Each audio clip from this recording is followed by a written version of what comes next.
जय हिंद दोस्तों। This is विकास। जय हिंद दोस्तों, मैं विकास शर्मा स्वागत करता हूं आपका हमारे यूट्यूब चैनल अनफिल्टर्ड हिस्ट्री पर। दोस्तों, हम कुछ वीडियोज़ की यहाँ श्रृंखला लेकर आ रहे हैं जिसका नाम होगा जानो एमपी, और यह है उस श्रृंखला की पहली वीडियो है। इसमें हम आपको बताएंगे कि एमपी का गठन कैसे हुआ। तो फ्रेंड्स, एमपी का गठन जो है कि कई चरणों में हुआ है। सबसे पहले ब्रिटिश गवर्नमेंट ने 1861 में सीपी का गठन किया गया। थोड़ा सा हम यहाँ सीपी के बारे में जान लेंगे। सीपी को इसलिए गठन किया गया था, एक मिनट दोस्तों, हाँ, सीपी का गठन इसलिए किया गया था क्योंकि 1857 के संग्राम के पश्चात, यानी कि 1857 के रिवॉल्ट के पश्चात, जब अंग्रेज़ों को लगा कि बंगाल, बम्बई जैसे बड़े बड़े जो प्रोविंसेस हैं उनको एडमिनिस्ट्रेटिव रूप से, यानी कि प्रशासनिक रूप से संभालना बहुत कठिन हो रहा था, इसलिए एक मध्य भारत में एक ऐसी एडमिनिस्ट्रेटिव बॉडी होनी चाहिए, ऐसी एडमिनिस्ट्रेटिव जगह होनी चाहिए जहाँ से पूरे भारत को एक साथ या देखा जा सके। इसलिए ब्रिटिश गवर्नमेंट द्वारा सीपी को, यानी कि सेंट्रल प्रोविंस को बनाया गया था। और इसका दूसरा कारण ये भी था, इसका दूसरा कारण एक मिनट, हाँ, इसका दूसरा कारण ये भी था सीपी को बनाने के लिए कि मराठा इन्फ्लुएंस को ब्रिटिश कम करना चाहती थी। मराठा इन्फ्लुएंस को ब्रिटिश जो है कि कम करना चाहती थी।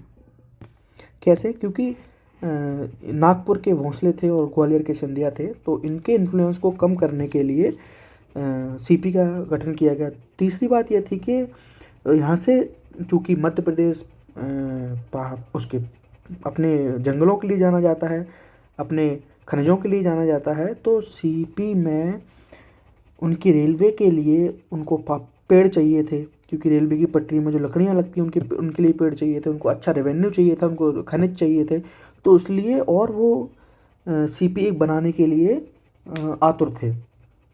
तो वहीं दोस्तों सीपी 2 नवंबर 1861 को बनाया गया। अब बरार की कहानी ये थी कि बरार के निज़ाम से अंग्रेज़ों द्वारा ने सब्सिडरी अलायंस किया, तो बरार का निज़ाम सब्सिडी देने, यानी कि तय रकम देने में असमर्थ था। इसलिए निज़ाम से 1903 में और इसलिए 1936 हाँ, इसलिए बरार से, हैदराबाद के निज़ाम से बरार को 1936 में जो है कि परमानेंट लीज पर अंग्रेज़ों ने ले लिया था। तो वही कहानी हम आज बताएंगे कि 1947 के समय भारत के मध्य प्रदेश की क्या स्थिति थी। तो 1947 में मध्य प्रदेश को 3 भागों में मतलब बांटा गया था। जैसे इसमें एक है पार्ट 1 जिसकी राजधानी नागपुर थी, पार्ट बी जिसकी राजधानी ग्वालियर और इंदौर थी, पार्ट सी जिसकी राजधानी रीवा थी। तो आइए वही देखते हैं। यहाँ चूँकि यहाँ दिखाया गया है कि सीपी एवं बरार 2 नवंबर 1861 को सीपी का गठन किया गया और बरार को हैदराबाद के निज़ाम से अलग करके 1936 में मिला लिया। अब पार्ट ए में सीपीए और बरार था केवल, जिसकी राजधानी नागपुर थी। पार्ट ए से जुड़ी रियासतें थी छत्तीसगढ़ में, जो आज छत्तीसगढ़ में है। जसपुर है, सरगुजा है, कवर्धा है, खैरागढ़ है, रायगढ़ है, कोरिया है, बस्तर है, सारंगढ़ है। जो आज एमपी में है केवल मकड़ाई रियासत थी जो हरदा है, और महाराष्ट्र की केवल विदर्भ रियासत थी जो नागपुर में है। वहीं अगर दूसरा पार्ट बी की बात करें तो पार्ट बी मध्य भारत प्रांत को कहते थे, जिसका नाम United state of Gwalior, Indore, Malwa union भी था। सरदार वल्लभ भाई पटेल के प्रयासों से 22 अप्रैल 1948 को 22 रियासतों का अनुबंध करके और 28 मई 1948 को मध्य भारत का गठन किया गया। मतलब सरदार वल्लभ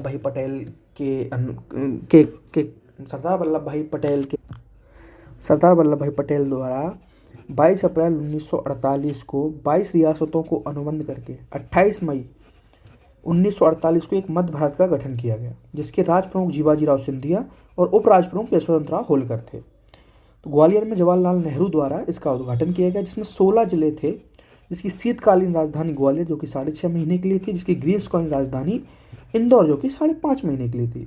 जिसमें प्रमुख क्षेत्र थे जो इस प्रकार हैं: होलकर रियासत इंदौर, सिंधिया रियासत, देवास सीनियर, देवास जूनियर, बड़वानी, भूमिया, जाबरा, पिपलौदा, राजगढ़, कठीवाड़ा, रतलाम, धार, अलीराजपुर, सीतामऊ, मतवार और मोहम्मदगढ़। दोस्त पार्ट इसके बाद आता है पार्ट 3, जिसको कहते हैं विंध्य प्रदेश। तो विंध्य प्रदेश बुंदेलखंड और बघेलखंड की रियासतों को मिलाकर विंध्य प्रदेश का निर्माण किया गया था। बीपी मेनन जी ने रीवा नौगांव में हस्ताक्षर करवाए थे 1948 में, और एनबी गडगिल द्वारा 4 अप्रैल 1948 को उसका उद्घाटन किया गया था। रीवा तथा बुंदेलखंड पृथक पृथक 2 इकाइयों के रूप में रखा गया था, जिसके राज प्रमुख मार्तंड सिंह देव को बनाया गया था। कैप्टन अवधेश प्रताप सिंह बघेलखंड और कामता प्रसाद सक्सेना बुंदेलखंड के नेतृत्व में 2 मंत्रिमंडलों का गठन किया गया और 14 अप्रैल 1949 को इस सरकार ने त्यागपत्र दे दिया। कुछ रीजन रहे होंगे, क्योंकि 2 अलग अलग सरकारें थीं, अपने हकों के लिए, अपने अधिकारों के लिए उनमें शायद नहीं बनी, इसलिए 24 अप्रैल 1949 को इस सरकार ने त्यागपत्र दे दिया। 2 अप्रैल 1953 को आम चुनाव हुए, जिसमें सीएम शंभूनाथ शुक्ला बनाए गए।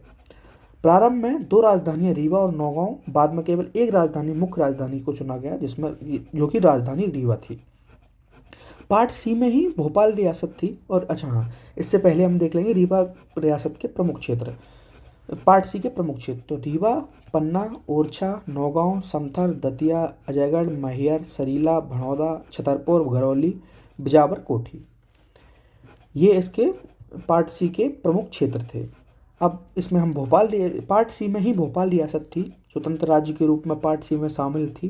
प्रजामंडल आंदोलन के दबाव के कारण नवाब हमीदुल्लाह को 1 जून 1949 को भोपाल का विलय भारत संघ में करना पड़ा। चूँकि हम सबको पता ही है, जब 565 रियासतों का विलय चल रहा था भारत में, सरदार वल्लभ भाई पटेल जी अपनी पुरजोर कोशिश कर रहे थे, तब जम्मू कश्मीर, भोपाल, जूनागढ़, हैदराबाद, इन 3-4 रियासतों ने विद्रोह किया, यानी कि कुछ यूँ कह लो कि स्वतंत्र रहना चाहती थी, पर भारत के लिए ये उचित नहीं होता अगर ये स्वतंत्र रह जाती। इसलिए सरदार वल्लभ भाई पटेल ने अपनी पूरी कोशिश की और भोपाल, जम्मू कश्मीर, हैदराबाद, इन सबको भारत संघ में मिला लिया।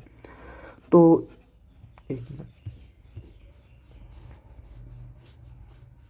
एक मिनट दोस्तों,